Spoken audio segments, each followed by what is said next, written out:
And I think we'll make a start now. So just to say welcome to everyone and thank you for joining us.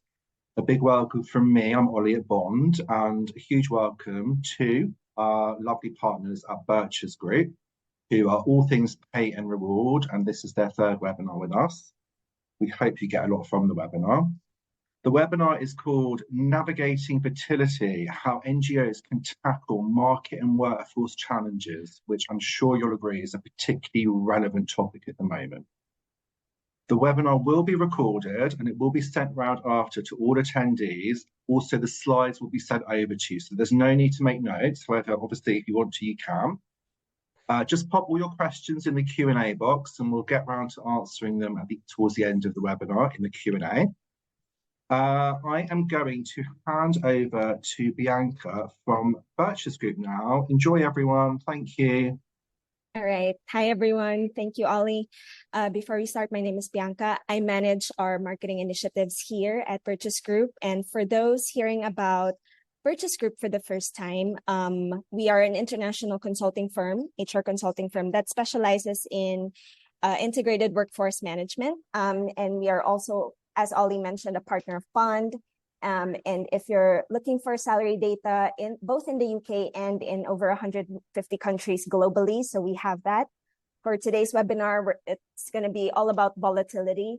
First, we're going to be talking about volatility in the development sector concerning recent changes in the workforce for many NGOs, the impacts of significant funding cuts and how that affects your programs, and just how NGOs in the sector have been dealing with those changes so far. Next, we'll also talk about managing compensation in volatile places, or just managing through volatile economies where your staff in other countries may be experiencing currency devaluation, high inflation, or just managing staff expectations around those circumstances. So with that, I'm going to introduce today's experts from Birches Group. First, we have Brenda D'Souza. She's our Global Relationship Executive. She's based in the UK, and she will be walking us through the results and trends that we observed from the recent pulse survey around changes in the NGO sector. And next is one of Birches Group's partners, Warren Heaps. He is our expert when it comes to managing compensation in volatile markets and just anything on special measures. And he'll be presenting a very interesting case study for all of us later on. All right, so I won't keep you any longer. I'll hand this now over to Brenda to get us started. Thanks, Bianca. Good afternoon. Greetings from London. So I'm sure you're all aware of recent months, the international development sector has been experiencing severe major disruptions, primarily due to shrinking of donor money. And we've seen US aid funding reduced, and in recent days, a shutdown in government spending. And closer to home in the UK, we've seen UK government slash funding for an aid budget by 30%. So you can imagine the impact of those changes is having a significant impact for organizations making difficult decisions around staffing, difficult decisions around compensation, development, and engaging.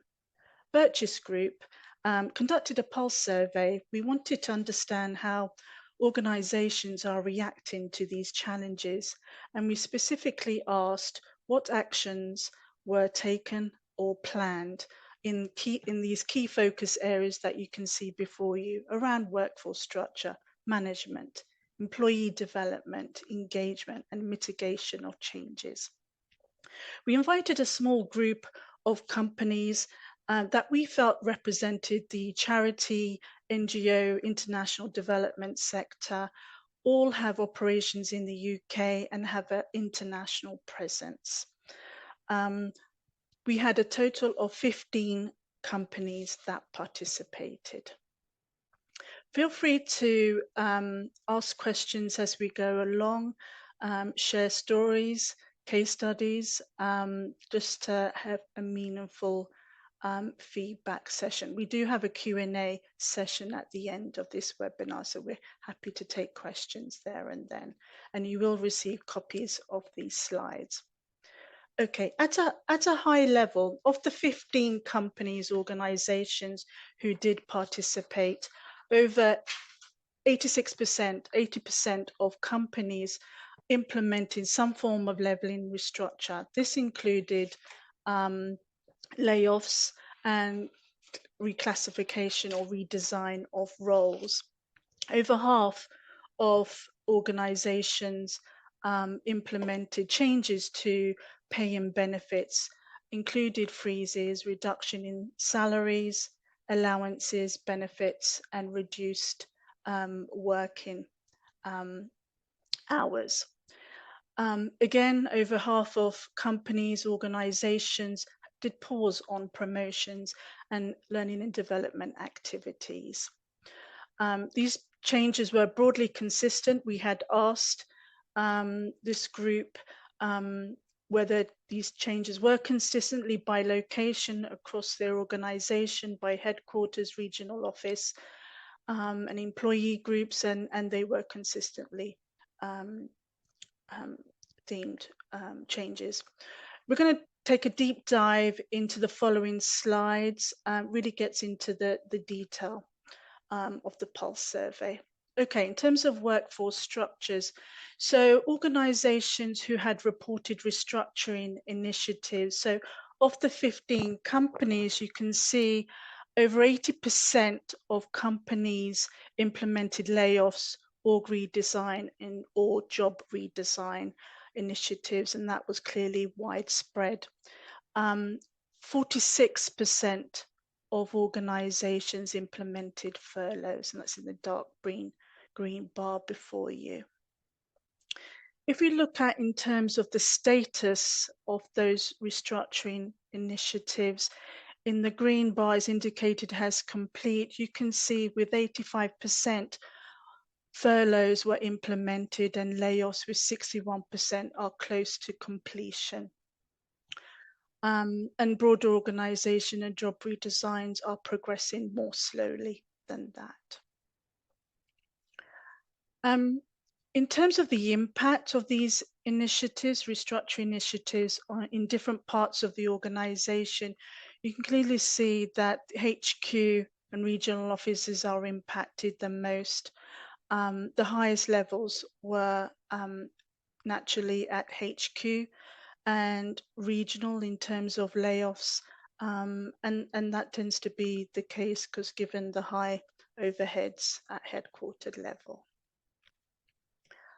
Now this is quite a busy slide, lots of colors, but if you're familiar with Birch's group grading methodology, job evaluation, then our grading colors reflect that. So general is the brown, grades 1 to 3 is your generic.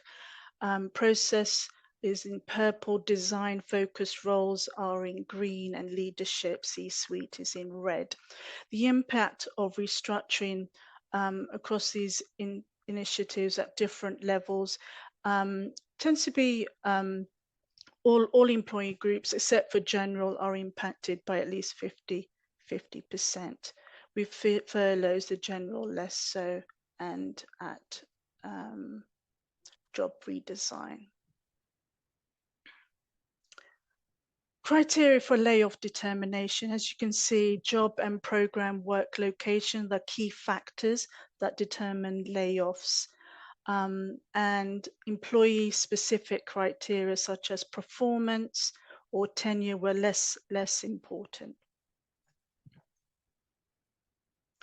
Of the 12 companies, in terms of severance pay approaches, statutory severance pay and benefits were clearly the most common approach to severance pay. And as you can see, the were less prominent in terms of outplacement assistance, referrals, voluntary early retirement, and other. So statutory severance pay was the key indicator. So nobody implemented measures outside of statutory, outside of law. Workforce management. So organizations reporting comp and ben changes, clearly over 86% of companies were forced to implement some kind of freeze or reduce compensation and benefits for their employees. Here to get into a little bit of the detail, salary freeze, only 7 companies reported salary freeze. That makes up 54% of respondents. And benefits reduction were the common most actions taken.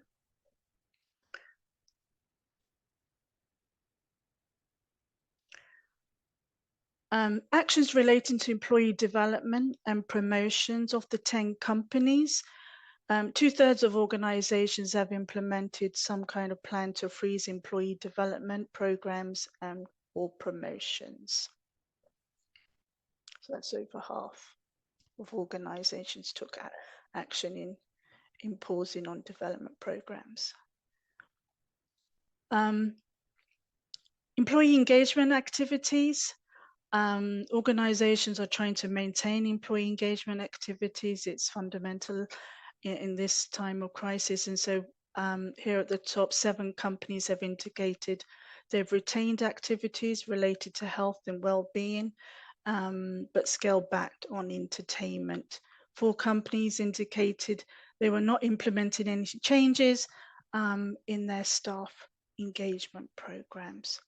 So most organizations have applied partial cutbacks. This is a busy slide, but in terms of approaches to support staff and prevent burnout of the 15 companies, the top 5 approaches emphasizes all on communication. Communication at the leadership level through town halls or updates, transparency, explanation on restructuring decisions, employee counseling, mental health. But communication was consistent at the very top, is the emerging theme there.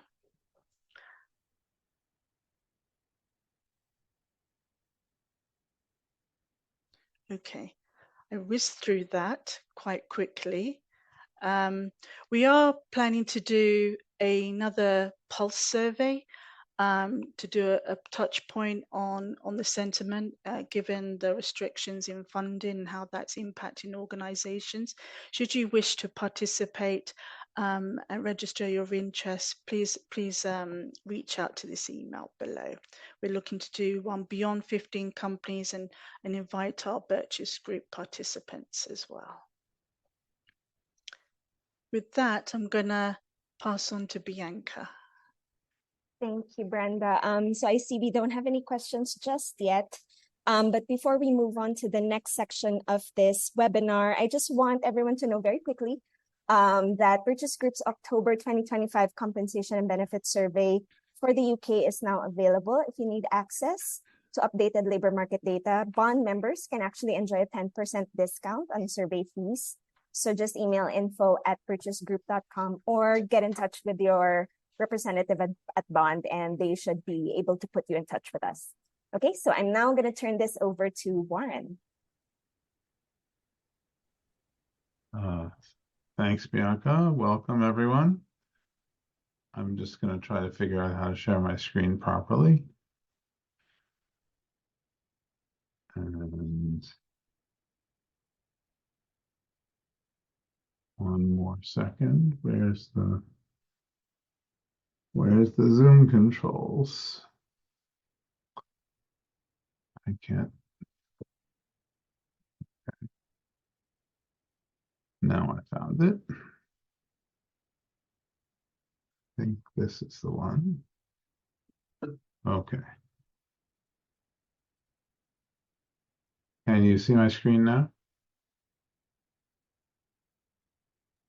Yes. Yeah? Okay. So today's topic is managing compensation in volatile economic conditions. Think countries that are experiencing high levels of inflation or devaluation. It's probably the most frequently asked question that we get from our clients. So today, we're going to first cover a couple of high-level key concepts about how pay is established specifically in developing countries and how economic volatility impacts pay in those places.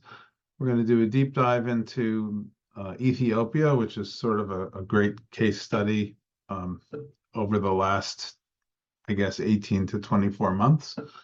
Then we'll talk to you about our ideas about how a policy-driven approach is really the best solution. The second most frequently asked question is, should we dollarize or use hard currency instead of local currency?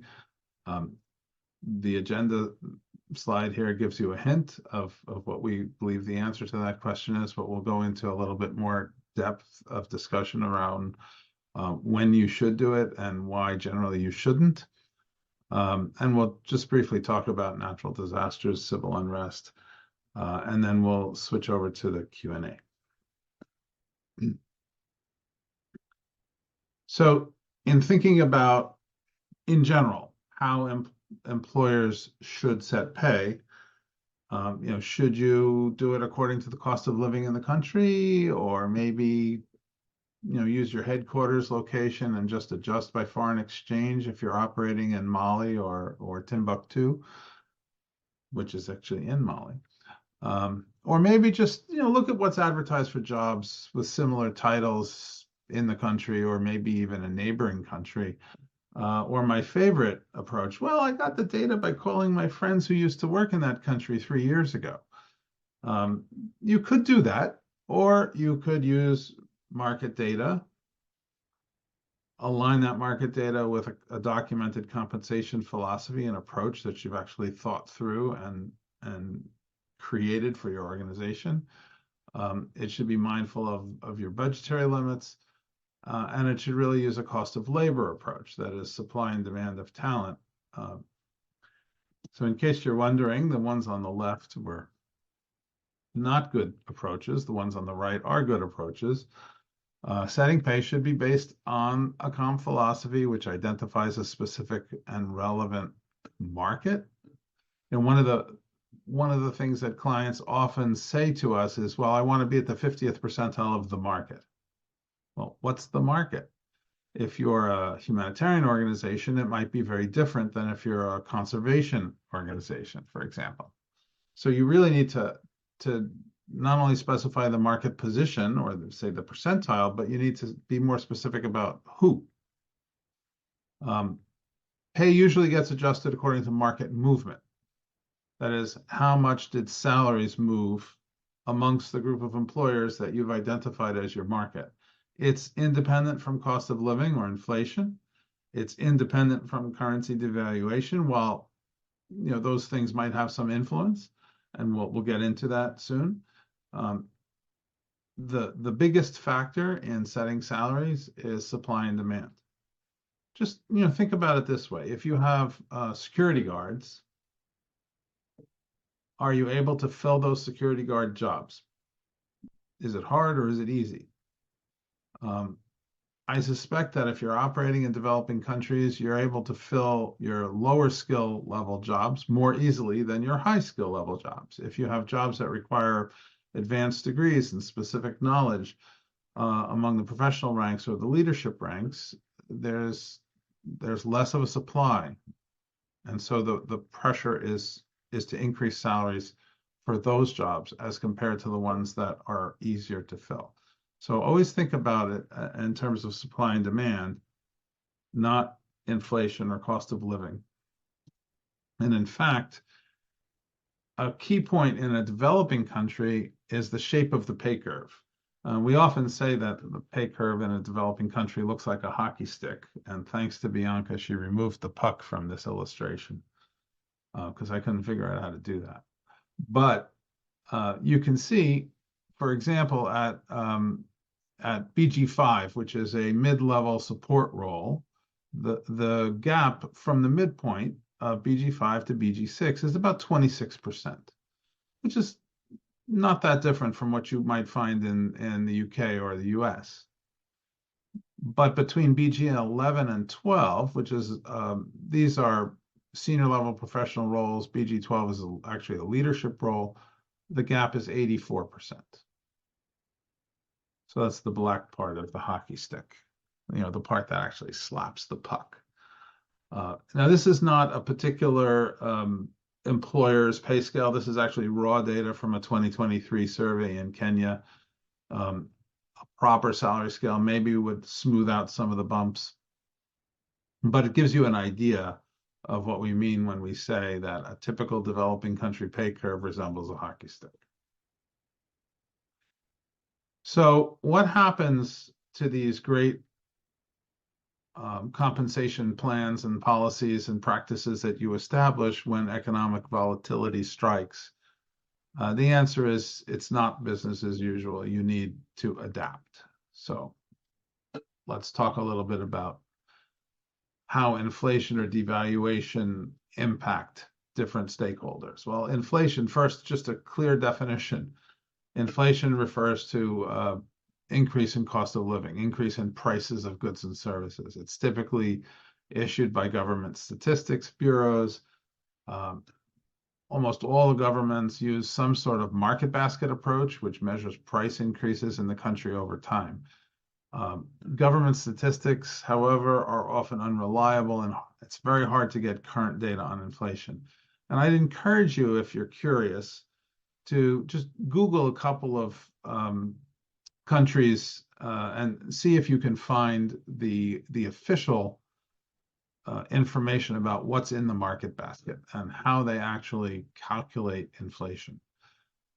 It will surprise you, but there are specific products and services that are captured. There's often differences between how those items are captured in urban areas versus rural areas. One of the big things that's included in cost of living data from governments is housing cost. And for those of you who are managing expats, and expats often receive cost of living adjustments through expat allowance calculations. Those cost of living allowances for expats separate housing out from other things. It's a totally different market basket. So it's a very curious thing to look at, because you'll see that many of the commodities that are in the market basket are just basic things and don't really begin to answer the question of how much stuff really costs for the people that you're working with in all likelihood. The impact on the organization is that donor budgets are fixed. If you have to buy local goods and supplies, especially imported items, the price is going to go up. And of course, compensation cost is going to increase over time. And staff are going to be clamoring for, inflation is 20%. Why aren't you giving me a 20% raise? They're going to raise concerns about their standard of living. Can they afford staple items for their family? And they're going to look to you as the employer to help them out. I would encourage you to listen actively and be empathetic, but don't let the cost of living argument or the standard of living argument influence you. Devaluation, which is essentially the depreciation of local currency versus global standards such as pounds or dollars, euros, is something that happens quite often in developing countries. Currency markets, however, are quite volatile, and they react to many factors. Some of them are economic factors, but sometimes it's more political. For example, there was a major devaluation in Ethiopia, which we're going to talk about in a minute, and that major devaluation was not caused directly by the markets. It was caused by political considerations, and in particular, IMF loan guarantees. So oftentimes, currency markets move in ways that are somewhat unpredictable and unrelated to, say, how labor markets move. The impact on the organizations could be positive. If you have donors who are giving you hard currency and there's a lot of devaluation, you now have more local currency. So generally, it's viewed as a good thing. However, if you're involved in purchasing items that are imported, it's going to cost you more, and your salary costs are going to go up too. In some countries, there's limitations on the supply of hard currency through the banking system. And one of the things that also comes into play here is black market rates and unofficial markets. Most organizations, most corporations, and most registered NGOs need to be on the up and up and comply with exchange controls and reporting and all that kind of stuff. So be very careful about using any rates other than official rates, even though in many countries there can be some gaps between the official rate and what the actual rate is on the ground. The impact on staff, well, they're going to be making less in hard currency terms, but does that really matter? I would argue probably not. If they buy a lot of imported goods, or if there are things like oil, for example, as imported for fuel in the country, it's going to go up in price. Occasionally, you'll have staff who will complain to you that they can't afford to, pay the maintenance on their vacation home in the south of France. To them, I say, tough luck. The ability to cover offshore expenses is really on you. But another more serious example of that might be if they're paying fees for their kids to be educated overseas. One thing that staff often seek is things that maintain their value during periods of high devaluation. So you might see a shifting from cash benefits to in-kind benefits. For example, food baskets rather than cash to buy food. That tends to be a little bit more stable. So let's look at Ethiopia, which is a great case study because over the last many year period, it's been somewhat of a volatile economy, and in the last 2 years, it's been particularly interesting. So this chart looks at 10 years worth of devaluation history. The left panel is the first 8 years from 2015 to 2023. And you can see over that 8-year period, the exchange rate of birr to dollars went from 21 in 2015 to 55 in 2023, which is a cumulative devaluation of almost 162%, which sounds like a lot, and it is, but it's only, if you divide it by 8, it's not terrible. It's less than 16% a year. It's certainly a lot more than we're accustomed to, in most Western countries. In 2024 is when things got a little messy. The first half of the year, it was very stable. The government was controlling the exchange rate pretty rigidly. 56, 57 didn't really move much until June. In June is when the IMF insisted that if Ethiopia was going to get loan guarantees or other kind of support from the international community, they needed to let the birr float. And float it did. It floated from 57 to 78 in 1 month, and by the end of the year was at 125. Well, that's 122.7% devaluation in 1 year, and most of the change took place in the last 6 months of the year. That is the kind of occurrence that we're talking about that requires a policy-based approach.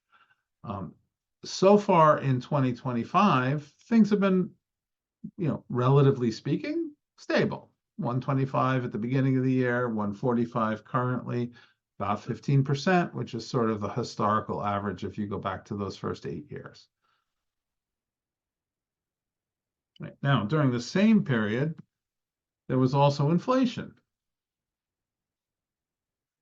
Okay, just low to medium inflation. It peaked in 2022 and 2023. And just as a note, the 2024 and 2025 numbers are estimates from OECD. And this illustrates the point I made earlier that inflation data is really hard to get. And often, if you get it from a reliable source like OECD, it's estimated data sometimes for 2 years. So in other words, we won't get actual 2024 data until 2026. If you want to get the best possible current forecasted inflation data from a source other than the local government, you can subscribe to the Economist's data service for about $200,000 a year. We've chosen not to do that. But you can see that when you look at inflation and devaluation together, there are certain patterns that we typically see. I mean, they sort of go hand in hand. Sometimes inflation is a little bit higher, sometimes devaluation is a little bit higher.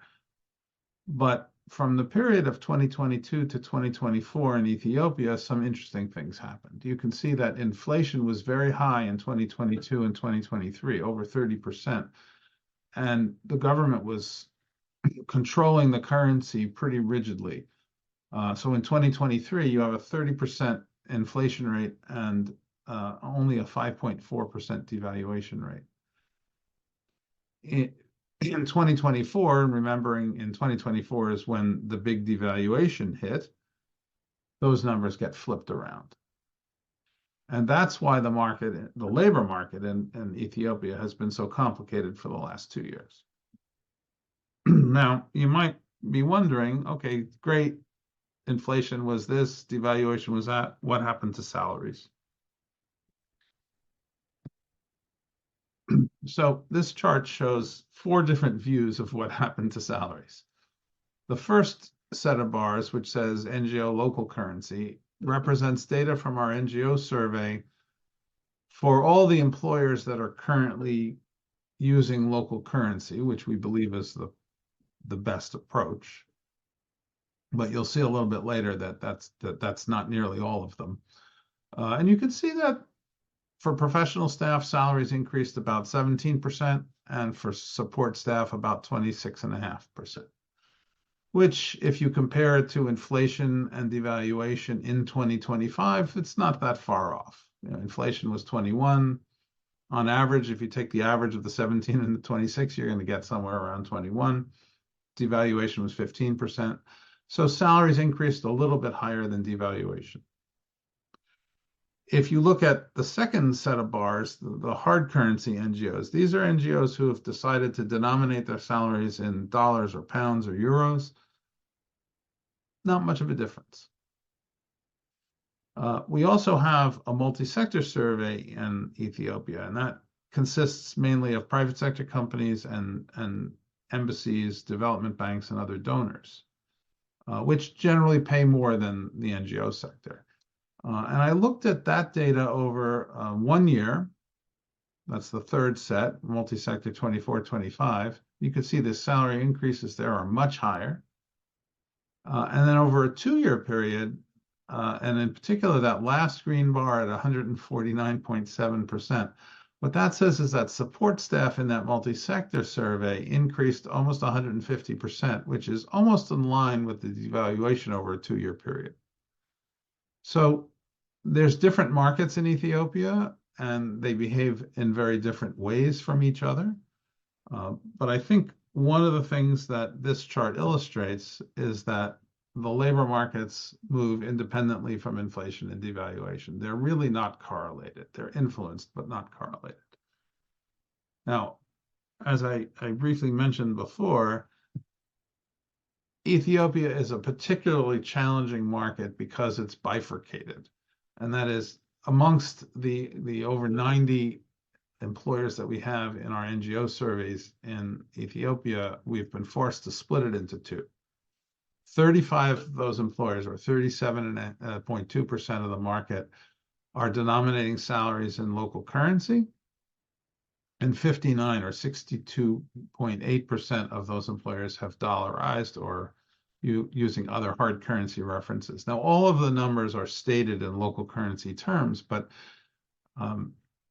you can see the numbers on the left side, and you don't need to actually focus so much on the actual absolute numbers, represent the range of data among the local currency denominated employers. And those pink and purple lines represent the purple is the min and the pink is the max of the ranges for the hard currency denominated employers. And the takeaway there is that none of the green bars are within the pink and purple lines. That is to say, the hard currency market is way, way, way higher. In fact, it's 137 to 181% higher for key roles. I mean, these are really, really big differences. For example, if you look at the middle line of BG10, if you're a local currency denominated employer, your pay range is from 1.4 to 3.7 million birr. The same level job for a hard currency denominated employer is from 2.1 to 6.6 million, which is 155% different at the minimum and 211% different at the maximum. So there isn't really much you can do except to just not compete with them.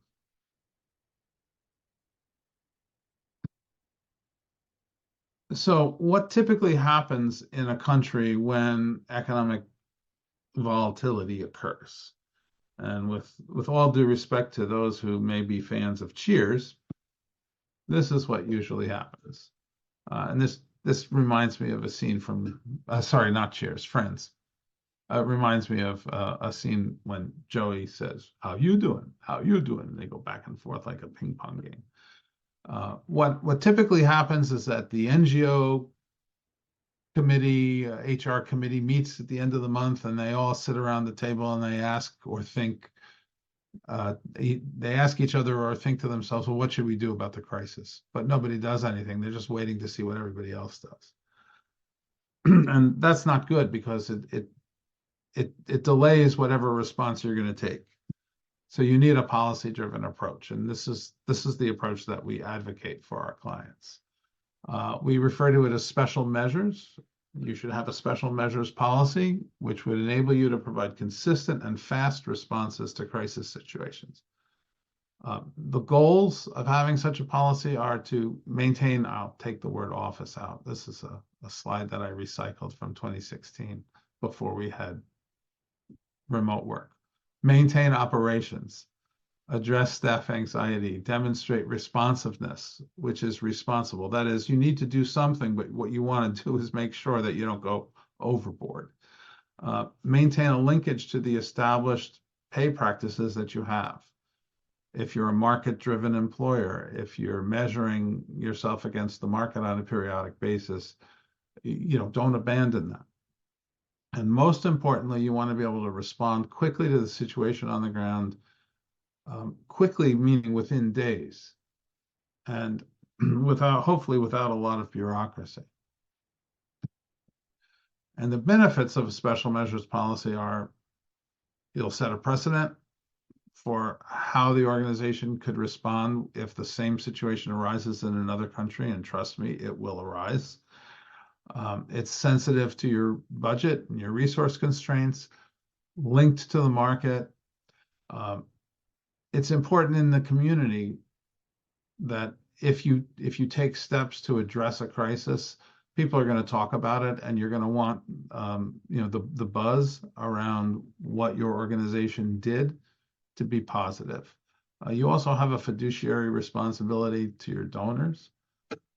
You want to have an approach that allows you to act quickly without lengthy approvals or bureaucracy, and something that you can exit from and go back to normal when things calm down. Okay. So essentially, it's a 4-point plan. You define a trigger point, what circumstances must occur for the special measures policy to take effect, what your response is, how long you're going to respond, and how you're going to monitor that response in order to decide when to exit. And we're going to give you some examples of each of these. So set a trigger point. Typically, it's significant devaluation or high inflation. I would strongly encourage to use devaluation because the inflation data is too hard to find, reliable. Inflation data is too hard to get. And significant devaluation would be, 40% within a 6-month period, or maybe 50% on one day. It's not 10 or 15%. It's got to be substantial. And also keep in mind that devaluation is a leading indicator, while inflation is a lagging indicator, because devaluation generally causes inflation. Typically, what we saw in Ethiopia was a little bit funky. But again, that was because the government was controlling the exchange rate and not letting the markets influence the rate. Next, you define what your response is. So for example, if on next Tuesday there was a 40% devaluation in the country, and then that was the trigger for your special measures policy, you might grant a temporary allowance to all staff of 25% of that devaluation, 25% of 40%. So in this example, 10%. You'd give an immediate 10% increase within a day or two. Now think about that for a moment. Are you going to be the only one doing it? You're going to be among a very, very small group. Trust me, we've had these conversations, across the NGO sector, also in the private sector. Most private sector companies don't do this. We've created special measures policies for companies like General Electric and Coca-Cola and Mars, the candy company, Newmont Mining. They're few and far between. NGOs as well, few and far between that have these policies in place. And so you're going to be leading the market at this moment. But think about the benefits that you get from leading the market during a crisis. Your employees are going to remain fairly loyal. They're going to remember, well, gee, when we had that maxi devaluation a few years ago, I was working for XYZ NGO, and they really took care of me. I didn't have to worry. So you build a lot of credibility with your staff, with your managers. Frankly, you make it easy for your managers. If you have a policy, then there's no decisions for them to make. So we would encourage you to do something fast, make it modest. You don't need to cover the whole 40% devaluation because it's going to take a while for the market to be impacted by that. Always consider your market position first when you're setting the temporary allowance. And again, another example, back in 2012, there was a devaluation of 47% in Malawi. And we had one client who came to us and said, hey, I understand that many of the other NGOs in Malawi are giving 25% increases, which is not unreasonable in a 47% devaluation situation. But we encouraged them to look at their market position. And what they found is that they intended to be at the 50th percentile of the market, but they were actually at the 75th. And so they gave a 15% allowance instead of a 25% allowance. And they communicated that openly to their staff. They said, we're giving you 15% because of the devaluation. And the reason we're not giving you as much as you might have heard others are giving is because we actually realized that we're way ahead of where we wanted to be competitively. Once you start down this road, you need to monitor the market on a regular basis, month to month. As more employers respond, and it takes a while for them to respond because if they don't have a policy, it might take 6 or 8 or 10 weeks to get things approved. But as more and more employers respond to a crisis, the market is going to start to move up. And so you need to measure the market periodically. And what's going to happen is eventually, maybe 3 or 4 months out, you're going to get some survey data that says, the median response was a 38% increase and you only gave 10%. So then you can give another increase, right? I mean, there's no reason why you only do this once, right? You do this on a periodic basis to keep pace with what's happening in the market. So it's a market-informed response, but you're going to lead the market at the beginning. And the other advantage of making small increases at the beginning is because you don't want to overshoot. Like if in this example, if you gave 40% because that's what the devaluation was, and the market only moved 20%, then you're going to be 20% too high. But if you give 10% and the market's 20%, you can always make up the difference. So always better to be conservative. And then eventually, this process ends, things stabilize. You take these special allowances and convert them to salary, you get a new salary survey, it kind of confirms that this is the new normal and that things have stabilized. And then you kind of turn off the special measures and go back to the way you were doing it before. So in summary, the trigger is reached, You make an immediate payment, and then you make periodic payments during a period which might extend for 3 to 6 or even 9 or 12 months, depending on the situation. And eventually, when things stabilize, anything that you provided as a temporary allowance gets rolled into salary, and special measures are, turned off. One thing to remember about allowances or any kind of benefits that you provide, if they're ongoing, they can never be taken away. One-time allowances, and you can do one-time payments, those can be taken away. But if you provide somebody with an ongoing monthly stipend, it's permanent in almost every country in the world, except maybe the US, because of acquired rights. So you should be thinking about it in terms of, once I give this, I'm not going to reduce it. The idea is, you might set your pay up here, and the market might be here when you do it, and then eventually the market's going to catch up to where your pay is. Right. Another thing is that everybody is going to have some employee in their organization that has some sort of special situation. This is something that you're going to be doing on a non-personalized basis. You're not going to be able to tailor these measures to individual staff situations. It's just not the way it works.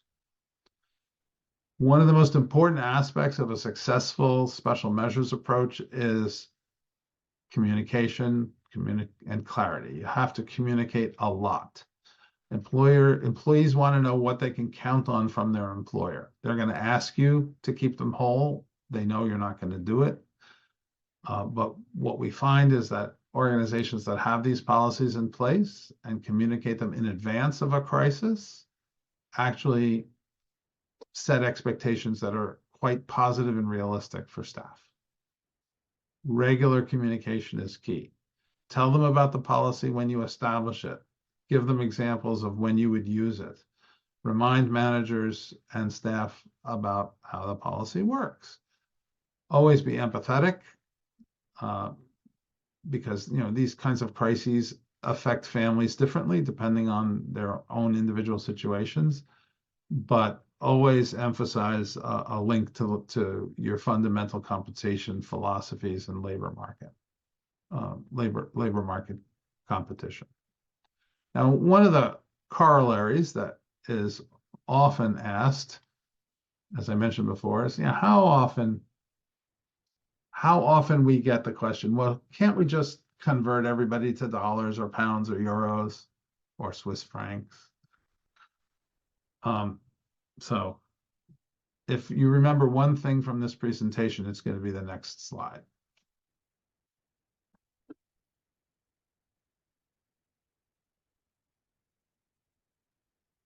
Bonus points if you can identify all 13 languages.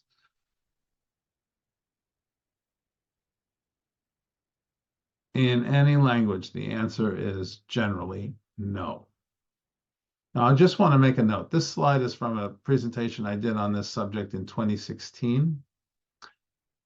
We're now almost in 2026, so about 9.5 years ago. And there are people who I don't actually know who tell me they remember this slide, which is why I chose to include it here. Local staff should be paid in local currency, unless there's overwhelming evidence that the key comparators that you're competing with are not doing so. And we're almost to that point in Ethiopia, as you saw, was 62% we're denominating in dollars or other hard currency, which is, I think the threshold is 75, but at 62%, it's pretty challenging to compete with those hard currency payers. Or if there's no functioning local currency, like what happened in Zimbabwe a few years ago, or South Sudan, which is basically dollarized at this point. Be careful. Paying in foreign currency, that is actually making the salary payments in foreign currency, in some countries is not permitted. Staff may be at risk if they participate in black market transactions. If you are in a situation where you decide to use hard currency as a reference, my suggestion is to set the salary in hard currency, but pay it in local currency at the official rate. Then you won't probably you'll probably be in compliance. I mean, there are some countries in Africa, for example, in Kenya, it's legal to have a contract that specifies a salary in a foreign currency. In Senegal, it's not. You must specify salary in local currency terms. So there are some legal things to think about if you think this is the way you want to go. Another thing, I mean, again, I'm just full of anecdotes on this topic. We had a client who had staff in Libya. They weren't registered, so they were paying them outside of Libya from Tunisia. The Libyan currency was being highly regulated and controlled by the Libyan government, and there was a very robust black market rate, which was maybe 2 or 3 times high. Maybe the official rate was 2 to 1, and the black market rate was 4 or 5 to 1. So they were being paid dollars in Tunisia, and then they were buying local currency in Libya as needed at the black market rate. Well, the government came along one day and said, oh, we think we're going to devalue the local currency and bring the official rate and the black market rates closer together. Those employees then complained that they had a pay decrease because they could no longer convert their dollars at 5 to 1 or 400 times more than what the money was officially worth. Now it was only 200 times more. So just this stuff gets so complicated so fast, just don't do it. If you decide, or if you're having discussions in your organization about, oh, it's too complicated to figure it out any other way, we don't want to have a special measures policy, we need a whole team of people to figure it out for us, let's just switch to hard currency. It's easy, simple, everyone understands it. That's about the only 2 good things about it. It's difficult to set the exchange rate. Well, what rate do you use? There's lots of rates: buy rates, sell rates, commercial rates, retail rates. What happens if the currency goes the other way? Are you going to take money away? In most countries, you can't. It creates a mindset which separates local staff from the local economy. You're creating this economic bubble for your staff, and particularly for organizations involved in international development, you really don't want to treat your staff with, in a special way compared to the people that they're trying to help. My favorite reason why not to do this is it puts your budget controls in the hands of the exchange rate gods, small g gods. Folks like the IMF who come along and force countries to do stuff for political reasons. And it's very, very difficult to switch back. And just to illustrate the point a little further, let's suppose in Ethiopia in July of 2024, your CFO got so fed up with all the complaints that she was getting from the country director in Ethiopia that she finally caved in and insisted that you dollarize salaries in Ethiopia. So as an example, if you're paying somebody 5 million birr and you converted that on July 1st to $64,500, for the next 15 months, if you gave that person no salary increase, just maintained the $64,500 annual salary in dollars, they would have gotten an 87% increase in local currency equivalent. 87% over 15 months. And we saw already that the average increases in the market were in the 20 to 25% range. So you're giving this person more than 3 times what market movement is. So when I say you're losing control of your salary budget, this is why. Just think about that. 87% versus 25%. Special measures can also be used for any other kind of crisis. The most common ones would be natural disasters or civil unrest or war. And think about it this way. If there was a natural disaster, let's say an earthquake, that caused some of the staff who work for you to be unable to get to work, and also maybe destroyed some of the houses that they live in. Do you have a plan that addresses A, what assistance can you provide to help them rebuild their house? What assistance can you provide for healthcare and medical services for injuries that might not be covered by the local healthcare plan? And do you continue to pay them for the 6 or 8 weeks that they can't work because the infrastructure in the country has been damaged? So those would be examples of questions that you would answer in a special measures policy in response to natural disasters. Civil unrest, think about any time where there's protesting in the street or riots, and so you can't commute to work. Now, these days, people work remotely much more easily than they did before, but there's still a need for you to define at the policy level, when people can't work because of situations beyond your control and beyond their control, do they still get paid and for how long?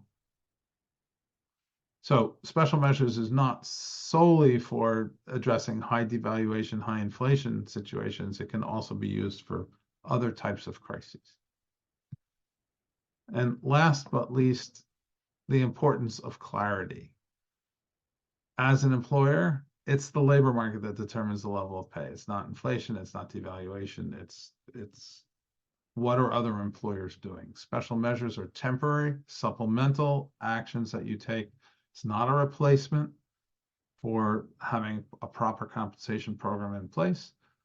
Your goal in having special measures is to stabilize the situation, not to protect everybody 100% from whatever fallout might result. So again, if you're talking about economic disruption, people are going to suffer under economic disruption. You can help them. You're not going to be able to solve the entire problem. Special measures demonstrates an employer's willingness to respond quickly, but also within the constraints of their resources and with sensitivity to the broader community, and also the fiduciary responsibility you have to your donors. And you can't under-communicate this stuff. Clear communications are essential.